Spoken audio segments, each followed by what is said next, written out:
예수님께서 공생의 마지막 주간에 어린 나귀를 타시고 예루살렘에 입성하셨습니다. 그리고 헬라한 몇 사람의 방문을 받으시고 임박한 자신의 죽음과 그 의미를 사람들에게 말씀하셨습니다. 그런데 이어지는 오늘 본문은 이러한 예수님의 행적과 벗어나 있는 내용입니다. 이것은 사도 요한이 그의 복음서를 기록할 때 오직 예수님의 행적을 시간 순으로만 기록하는데 목적을 두지 않았기 때문입니다.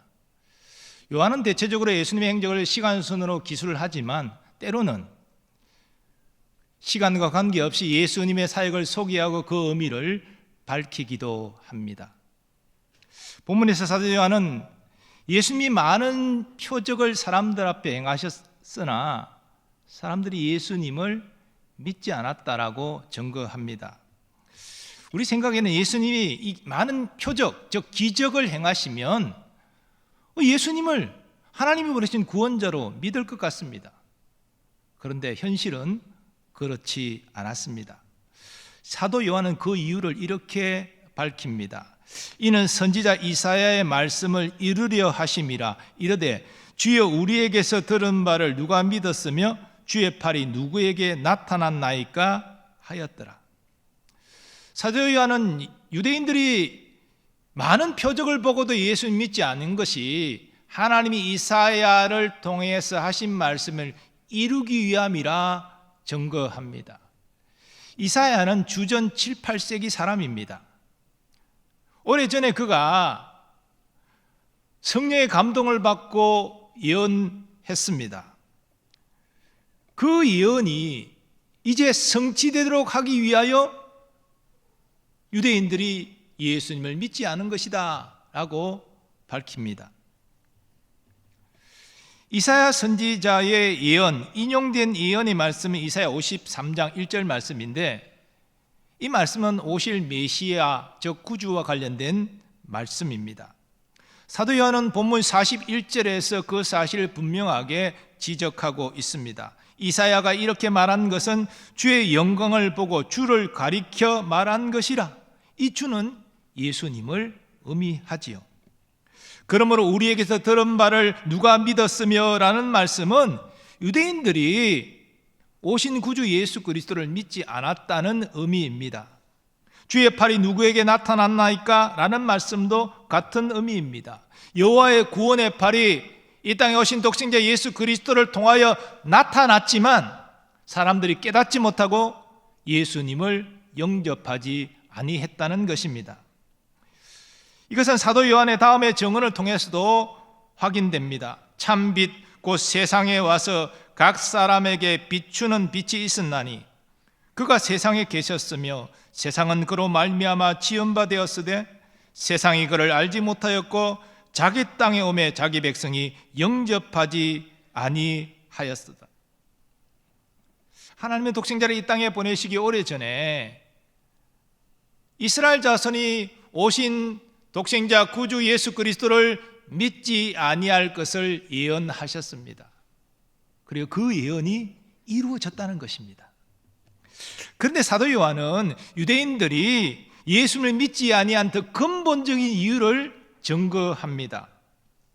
39절 40절 말씀입니다. 그들이 능히 믿지 못한 것은 이 때문이니 곧 이사야가 다시 일렀으되 그들의 눈을 멀게 하시고 그들의 마음을 완고하게 하셨으니 이는 그들로 하여금 눈으로 보고 마음으로 깨닫고 돌이켜 내게 고침을 받지 못하게 하려 함이라 하였음이더라. 여기 눈을 멀게 하시고 마음을 완고하게 하시고 이것은 하나님이 그렇게 하신다는 건데요, 이것을 문자적으로 생각할 때 유대인들이 예수님을 믿지 않는 것은 그들 책임이 아니라 하나님이 그렇게 만드셨기 때문이다, 마치 하나님께 그 모든 원인이 있는 것으로 말하는 것 같습니다. 그러나 이런 해석은 사람이 본래 하나님의 구원 계획을 스스로 이해하고 또 스스로의 능력으로 예수 그리스도 구주를 믿을 수 있다는 사실을 전제하고 있습니다. 성경에 과연 사람이 스스로의 힘으로 하나님의 구원 경륜을 알고 예수 그리스도를 스스로의 힘으로 믿을 수 있다고 말하고 있습니까? 아닙니다. 첫사람 아담이 범죄한 이후에 모든 사람은 허물과 죄로 죽어 있다라고 성경은 증거합니다. 이 말씀의 의미는 그의 영적 능력이 상실되어 있다는 것입니다. 그러므로 자신의 영적 능력이 없기 때문에 스스로의 힘으로 하나님을 알 수도 없고 하나님이 보내신 구원자 예수 그리스도를 믿을 수도 없다는 것입니다. 이게 성경의 증언입니다. 더 나아가 사람들은 예수를 믿고 싶어 하지도 않는다는 것입니다. 당시 유대인들은 하나님이 택한 거룩한 백성이라는 자부심이 있었지만 실상은 영적 불능 상태 가운데 있었습니다. 그러니 자기 땅에 오신 구주 예수 그리스도를 영접하지 아니한 것이지요. 그리고 40절 곧 사도 요한이 인용하는 이사야 6장 9절 10절 말씀은 그 맥락이 하나님이 심판의 맥락으로 주신 말씀입니다. 여호와께서 이르시되 가서 이 백성에게 이르기를 너희가 듣기는 들어도 깨닫지 못할 것이요 보기는 보아도 알지 못하리라 하여 이 백성의 마음을 둔하게 하며 그들의 귀를 막히고 그들의 눈이 감기게 하라. 염려하건대 그들이 눈으로 보고 귀로 듣고 마음으로 깨닫고 다시 돌아와 고침을 받을까 하노라. 이스라엘 자손의 역사를 보면 가나안 땅 정착한 이후에 가나안의 우상들을 계속해서 섬기는 것을 보게 됩니다.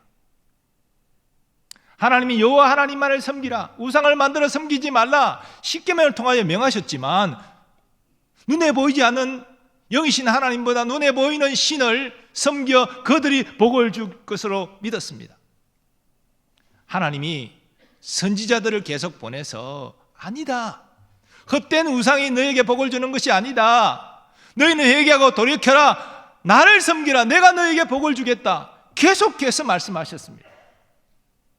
그런데도 이스라엘 자손은 아니라 이 우상이 내게 복을 줄 것이다, 그들은 그렇게 생각하고 완고하게 우상을 계속 숭배했습니다. 하나님은 인내하고 기다리셨지만 그들은 계속 거부하고 우상을 섬겼습니다. 드디어 하나님이 진노하시고 심판하십니다. 이 말씀은 그런 맥락에서 주어진 말씀입니다. 하지만 택한 백성을 하나님은 완전히 버리시지 않습니다. 그 중에 10분의 1이 아직 남아있을지라도 이것도 황폐하게 될 것이나 밤나무와 상수리 나무가 배임을 당하여도 그 그루터기는 남아있는 것 같이 거룩한 씨가 이 땅에 그루터기니라 하시더라. 결국 대다수 유대인은 자기 땅에 오신 예수님을 영접하지 않았습니다. 심판받았습니다. 하지만 하나님이 택한 소수의 사람들이 예수님을 믿었습니다. 저들은 거룩한 씨요 이 땅의 거루터기였습니다. 그러므로 모든 유대인이 예수님을 거부한 것이 아닙니다. 12사도들이 예수 믿었죠. 또 예수님을 따르는 여인들, 소수의 여인들이 예수님을 믿었습니다. 그리고 오늘 본문에는 관리 중에도 믿는 이들이 많이 있었다라고 증거합니다. 그러나 관리 중에도 그를 믿는 자가 많되 바리새인들 때문에 드러나게 말하지 못하니 이는 출교를 당할까 두려워함이라. 예수님이 행하신 많은 표적을 보고도 대다수 유대인들은 예수님 믿지 않았습니다. 근데 관리 중에 다수의 사람들이 예수님을 믿었다라고 본문은 분명히 증거합니다. 그러나 그들의 믿음을 사람들에게 공개적으로 드러내지 못했습니다. 왜냐하면 출교를 당할까 두려웠기 때문입니다.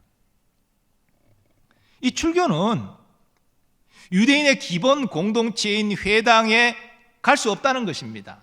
유대인들과 교제할 수 없다는 것입니다. 유대 사회에서 제외된다는 것입니다. 이것은 곧 하나님의 거룩한 백성의 일원이 아니라는 것이지요. 이것은 치명적인 것입니다. 그래서 예수님을 믿지만 바리새인들이 중심이 된 이 유대 사회 속에서 이단으로 낙인 찍힌 예수를 믿는다 드러내지 못했다는 것입니다. 물론 어떤 사람들은 아니 신앙이 있는데도 자기 보신을 위해서 그 신앙을 공개적으로 밝히지 않는 거 기회주의적인 것 아닙니까? 이렇게 비난할 수 있습니다. 특별히 이어지는 사도 요한의 증거 43절 말씀은 그런 비난이 합리적인 것처럼 느껴집니다. 그들은 사람의 영광을 하나님의 영광보다 더 사랑하였더라. 그러나 여러분, 이 믿는 관리들을 평가하기 전에 앞에도 잠깐 말씀드린 대로 우리의 관점으로 접근하면 안 되고 그 당시 시대 상황 속에서 이해해야 됩니다.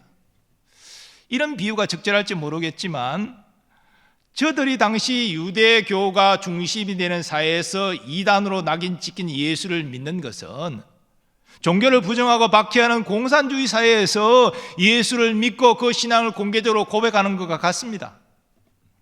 즉, 나 예수 때문에 죽어도 좋다, 이런 정말 신앙을 가진 사람만이 자신의 신앙을 드러낼 수 있다는 것입니다.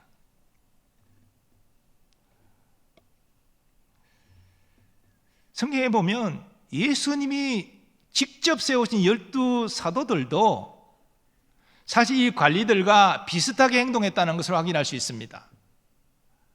아니, 12 사도, 예수님의 부름을 직접 받고 따랐던 제자, 그 제자들 중에서 엄선하여 예수님이 세우신 사도 아닙니까?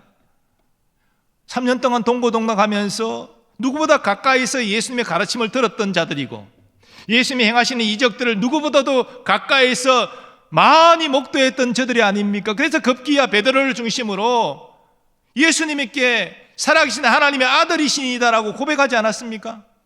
그런데 여러분, 대제사장에게 보낸 하속들이 예수님을 붙잡아 갈 때에 제자들 어땠습니까? 두려워 다 뿔뿔이 도망갔습니다. 베드로가 맹세한 것이 있어서 예수님 따라갔지만 결국은 예수님 모른다고 저주까지 하면서 3번이나 부인하지 않았습니까? 그 예수님이 십자가에 달려 죽으실 때에, 그리고 죽으신 이후에 그들은 유대인들이 두려워서 다 숨어 있었습니다. 공개적으로 나는 예수님의 제자입니다, 사도입니다, 나는 예수님을 믿고 따르는 자입니다, 드러내지 않았습니다.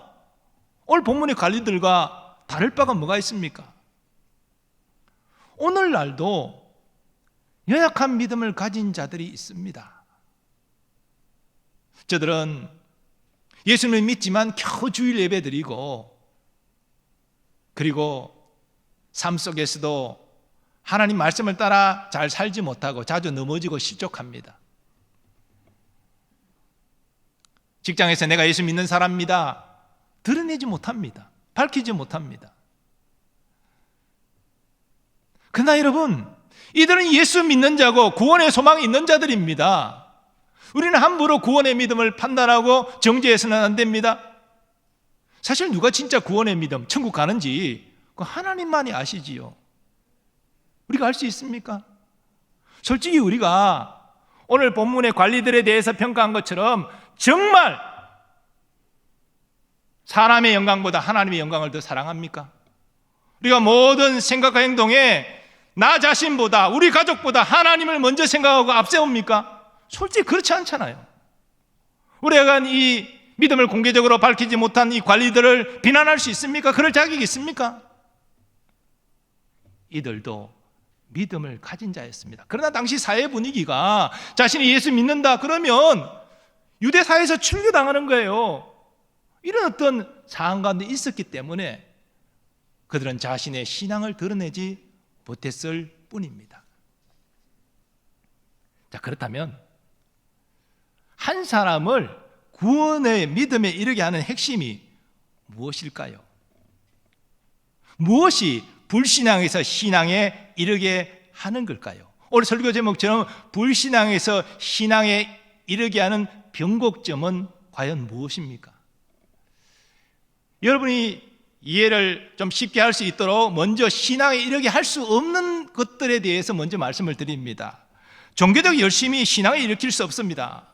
유대민족은 어느 민족보다 종교심이 특별한 사람입니다. 그들의 종교심의 중심에는 두 가지가 있었는데 하나는 성전입니다. 그들은 성전 중심의 생활을 했습니다. 성전은 하나님이 계신 곳이기 때문에 이교들에 의해서 더럽혀지면 안 된다. 차라리 그럴 바에는 나의 목숨을 피로 뿌려서 성전을 지키겠다. 이게 저들의 종교심입니다. 실제로 그들은 이교도들을 가로막기 위해 자신의 생명을 내어놓았습니다. 그래서 유대인을 지배하는 로마도 성전만큼은 어찌하지 못했습니다. 인정해 줬다는 것이죠. 두 번째로 유대인의 신앙의 중심에는 율법이 있습니다. 율법을 오직 하나님이 자기 민족에게만 주셨기 때문에 이 율법을 소중히 여기고 율법을 따라 살려고 그들은 애를 썼습니다. 그런데 이런 종교적 열심이 저들로 예수님을 구주로 믿게 만들지 못했습니다. 오히려 바리새인들처럼 종교적 열심이 특심한 저들은 저들의 종교적 전통과 맞지 않는 예수를 정지하고 마침내 죽이고 말았습니다.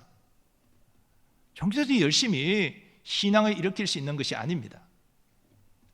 또 영적 체험이 신앙을 일으킬 수 없습니다. 오늘 본문에서 분명히 증거하지 않습니까? 예수님이 많은 표적을 일으키셨고 그걸 유대인들이 보았습니다. 영적 체험은 한 것이죠. 그러나 예수님 믿지 않았습니다. 오병이어 이 놀라운 기적을 경험한 것도, 못 걷는 중풍병자가 예수님에 의해 일어나 걷는 것을 보았으면서도, 죽은 나사로 나흘이나 지나 시체 썩는 냄새가 나는 그 상황에서 그를 살리신 것을 많은 유대인들이 보았으면서도 예수님 믿지 않았다는 것입니다. 종교적 체험, 영적 체험, 믿음을 가진 사람에는 그 믿음을 심화시키는 효과를 줄 수는 있겠지만 믿음 없는 자가 영적인 체험을 했다고 해서 믿음을 가지는 것은 아닙니다. 오히려 저들은 영적 체험 시간 지나면 우연히 일어난 일이 일어난 거야. 자연지슬께는 이해하지 못하는 현상들이 가끔 일어나는데 그런 일이 우연히 내게 일어난 거야. 이렇게 치부하고 넘어가 버린다는 것입니다. 영적 체험을 했다고 그것이 신앙에 이르게 만들지 못합니다. 또 많은 성경 지식이 신앙을 일으키는 것도 아닙니다. 유대인들은 어려서부터 율법을 공부하고 암송하는 자들입니다. 하지만 많은 율법 지식이 이 땅에 오신 구주 예수 그리스도를 알아보지 못했습니다. 영접하지 못했습니다. 바리새인들은 자신의 율법 지식을 자랑하고 율법을 지키는 자신의 의를 자랑했지만 이에 대해 사도 바울은 이렇게 지적합니다. 내가 증언하노니 그들이 하나님께 열심히 있으나 올바른 지식을 따른 것이 아니니라. 하나님의 의를 모르고 자기 의를 세우려고 힘써 하나님의 의에 복종하지 아니하였느니라. 바리새인의 지식은 올바른 지식이 아닙니다. 그러므로 하나님의 의에 저들은 복종하지 않았습니다. 예수 그리스도를 통하여 거저 주시는 구원의 의를 저들은 받아들이지 않았다는 것이죠. 오늘날 사람들이 예수를 믿지 않는 것은 그들에게 종교적 열심이 부족하기 때문이 아닙니다. 영적 체험이 모자라기 때문도 아니고요, 성경 지식이 없기 때문도 아닙니다. 오늘날 사람들이 예수를 믿지 않은 것은 그들이 영적으로 무능 상태에 있기 때문입니다. 예수를 알아볼 수 없고 믿을 수 없는 영적 상태에 있기 때문입니다. 이 사실을 사도 바울은 로마서에서 일찍이 이렇게 증거했습니다. 기록된 바 의인은 없나니 하나도 없으며 깨닫는 자도 없고 하나님을 찾는 자도 없고 다 치우쳐 함께 무익하게 되고 선을 행하는 자가 없나니 하나도 없도다. 영적인 기능이 상실되어 있기 때문에 하나님의 구원 역사를 깨닫지 못합니다. 그러니 하나님을 찾지도 않고 예수님을 구주로 믿을 수도 없다는 것입니다. 본래 하나님은 첫사람 아담을 하나님의 형상대로 창조하셨습니다. 그리고 보시고 심히 좋았다라고 성경은 증거하죠. 이 하나님의 형상이 뭐냐? 성경학자들이 여러 가지 주장을 하지만 대체적으로 공감하는 내용은 그것은 하나님이 가진 인격적 속성이다. 다른 동물에게는 인격이 없잖아요. 하지만 인간에게는 하나님의 인격이 닮아 존재합니다. 그것이 지적인 기능, 감성적인 기능, 의지적인 기능으로 나타나죠. 다시 말해 첫사람 아담은 영적 능력을 가지고 창조되었기 때문에 하나님의 지적으로, 정서적으로, 의지적으로 경배하고 교제할 수 있었습니다. 그런데 아담은 하나님이 금하신 동산에 있는 선악과 열매를 따먹고 범죄하지요. 그 범죄의 결과는 하나님이 주신 그 형상이 파괴된 것입니다. 우리가 이 땅에서 사람과의 관계에서 인격적인 기능을 하지만 하나님과의 관계에서는 인격적인 소통이 기능하지 못한다는 것이죠. 이제 사람은 하나님을 지적으로나 감성적으로나 의지적으로 경배할 수 없습니다. 교제할 수 없습니다. 이제 사람은 하나님이 아닌 자신을 높입니다. 하나님의 말씀이 아닌 자신의 욕망을 따라 살아가는 존재가 되었습니다. 이것이 오늘날 사람이 처한 현실이라는 것입니다. 유대인들은 바로 그런 영적 불능 상태 가운데 있었기 때문에 자기 땅에 오신 메시아 구주를 알아보지 못했고 믿지 않았습니다. 오히려 박해하고 급기야 죽이고 말았죠. 사도 요한이 인용하는 이사야 선지자의 예언은 바로 그러한 사실을 말하는 것입니다. 주여 우리에게서 들은 바를 누가 믿었으며 주의 팔이 누구에게 나타났나이까. 자, 그러면 사람이 파괴된 하나님의 영상을 회복하고 예수님을 믿기 위해서는 성령님의 새롭게 하시는 역사가 일어나야 됩니다.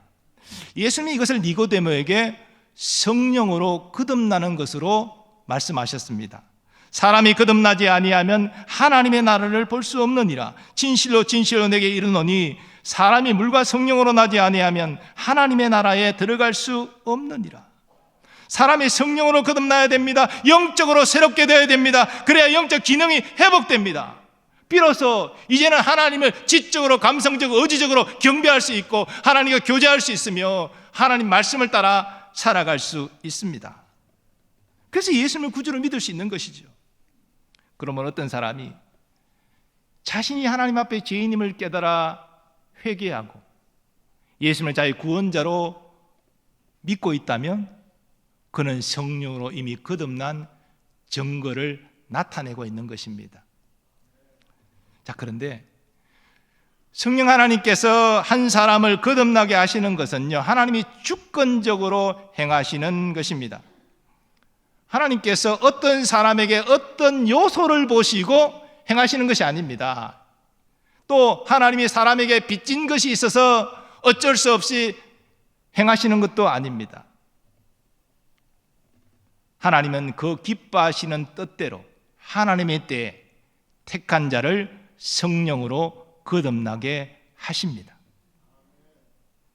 우리가 이 기능적인 순서로 보면요, 사실 우리가 예수님 믿는 것보다 성령으로 거듭나는 것이 먼저입니다. 왜냐하면 영적으로 죽어있는 우리가 영적으로 살아나야 예수님 믿는 영적인 행위가 나타날 수 있잖아요. 자, 그런데 성령으로 거듭나는 것도 하나님이 기뻐하시는 뜻이지만 하나님이 택한 자를 성령으로 거듭나게 하신다고 말씀했는데 이 하나님의 택하심도 하나님이 기뻐하시는 주권적인 뜻대로 일어나는 것입니다. 에베소서는 이 부분을 이렇게 증거합니다. 찬송하리로다.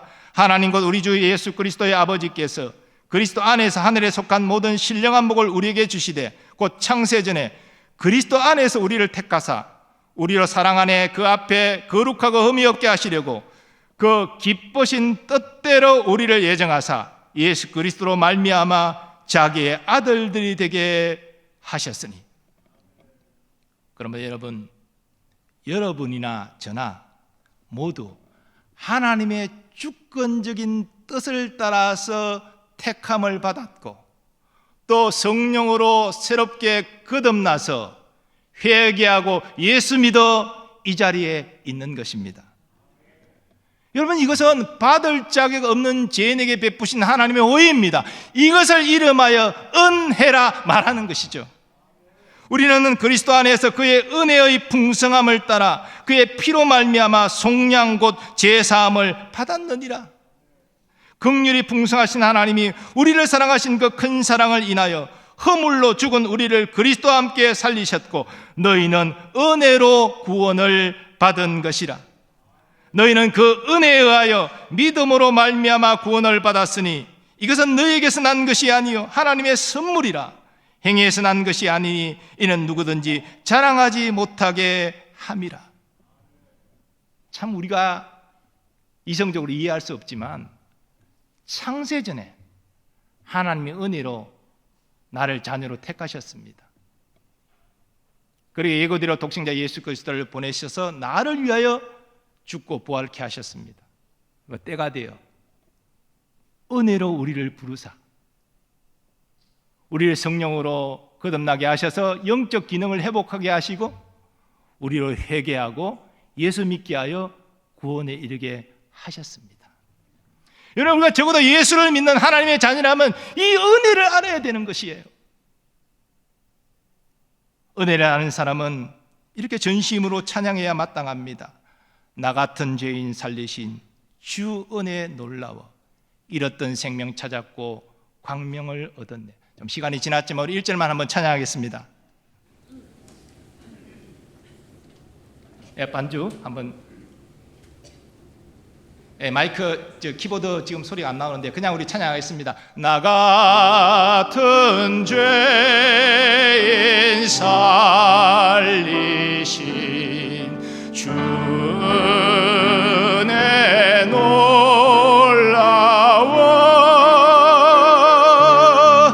잃었던 생명 찾았고 광명을 얻었네. 사랑하는 여러분, 우리가 하나님의 자녀 되어 오늘 이 시간 예배드릴 수 있는 것은 오직 주의 은혜 때문입니다.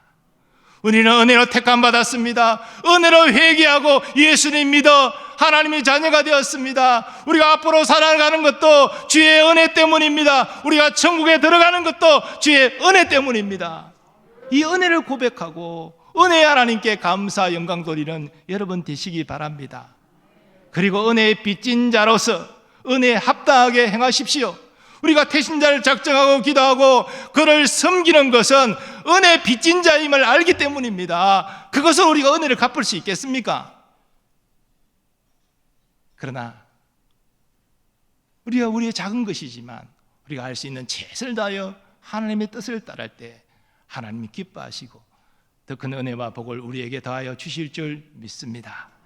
이제 다 일어나셔서 오늘 받은 말씀을 생각하면서 하나님의 은혜 함께 찬양하겠습니다. 2번 반복 안 하고요, 한 번만 반복하고 그리고 후렴만 해서 마치도록 그렇게 하겠습니다.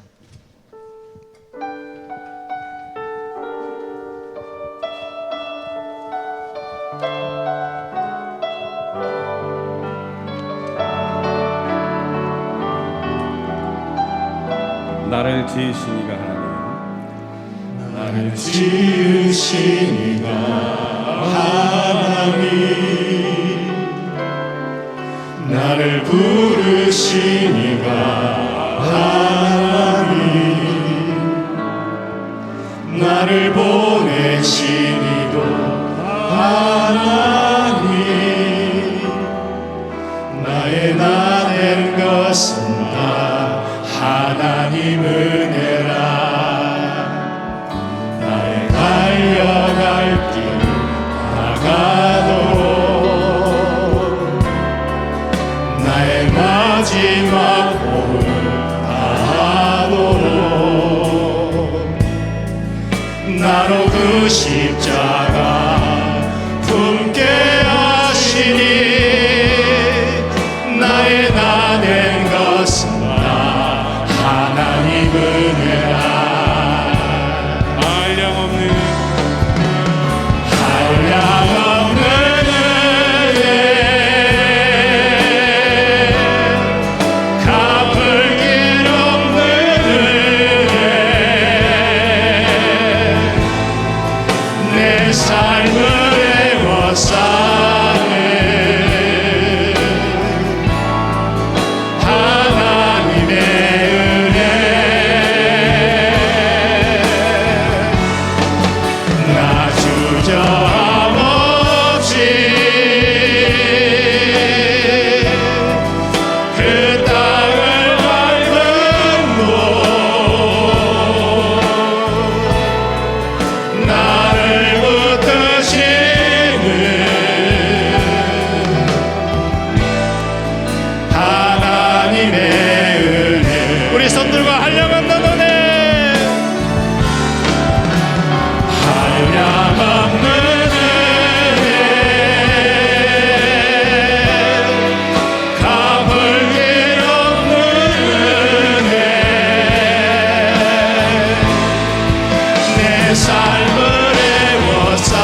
하나님의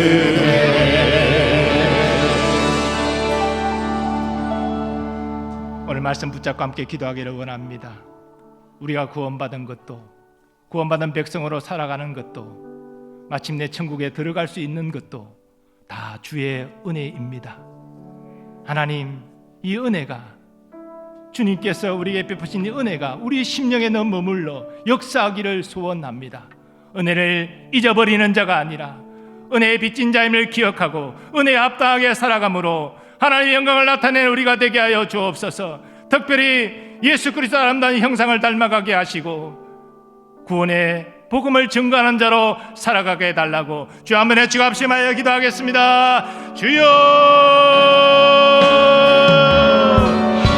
아버지 하나님, 우리의 구원은 모든 것이 하나님의 은혜임을 고백합니다. 참으로 연약한 믿음이지만 구원받은 백성으로 살아갈 수 있는 것도 은혜 때문입니다. 참으로 주님 앞에 부끄러운 일도 많이 했지만 우리가 천국으로 담대히 들어갈 수 있는 것도 주의 은혜입니다. 나를 붙드시는 주의 은혜, 우리가 어떤 것처럼 처할지라도 지금도 나를 붙드시는 주의 은혜를 놓치지 않게 하여 주옵소서. 그 은혜를 의지하게 하여 주옵소서. 그 은혜를 붙잡고 행하게 하여 주옵소서. 이제는 은혜를 빚진 자로서 은혜에 합당하게 살아가기를 바랍니다.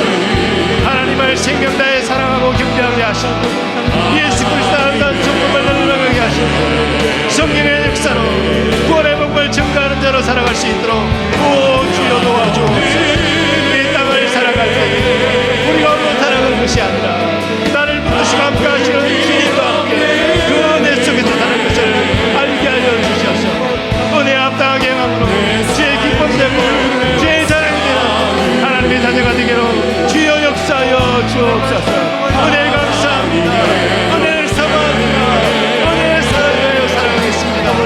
은혜 합당하게 하는 결단하는 주의 자녀 하나님 함께 하시고 동행하시고 역사하여 주시옵소서.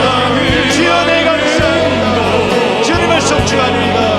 은혜 가운데 일생 살게 하시고 주의 영광을 위하여 살아가게 하여 주시옵소서.